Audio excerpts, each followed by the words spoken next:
रसूल इकरम ने फरमाया, तुम में सबसे बेहतर वो है जो अपने अखलाक में सबसे बेहतर है।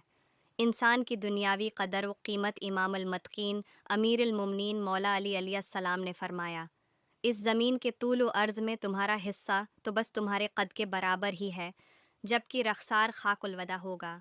हदीस मौला सरकार मोहम्मद सल्लल्लाहु अलैहि व आला वसल्लम, जो शख्स हमारी अहल बीत सलवात की दोस्ती और मोहब्बत पर कायम रहेगा, अल्लाह ताली उसे अपनी मोहब्बत का ऐसा जाम पिलाएगा कि वो कभी उसके बदले किसी और चीज़ की ख्वाहिश नहीं करेगा और न ही उसके सिवा कुछ चाहेगा।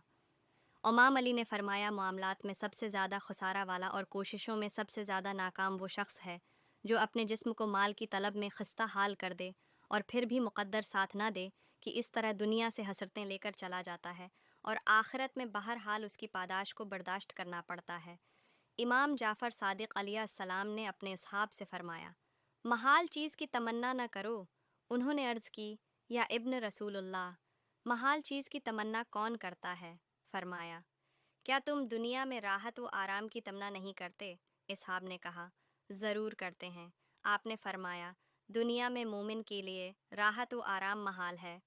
इमाम अली ने फरमाया, मामलात में सबसे ज़्यादा खुसारा वाला और कोशिशों में सबसे ज़्यादा नाकाम वो शख्स है जो अपने जिस्म को माल की तलब में खस्ता हाल कर दे और फिर भी मकदर साथ न दे कि उस तरह दुनिया से हसरतें लेकर चला जाता है और आखिरत में बहरहाल उसकी पादाश को बर्दाश्त करना पड़ता है।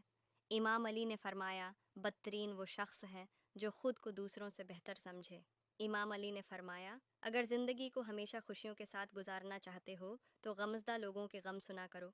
कभी दिखी नहीं रहोगे, लोगों के सामने मुस्कुराते रहो, अल्लाह के सामने गड़गड़ाते रहो, क्योंकि देना मुस्कुराने वालों को पसंद करती है, जबकि परवरदिगार गड़गड़ाने वालों को पसंद करता है।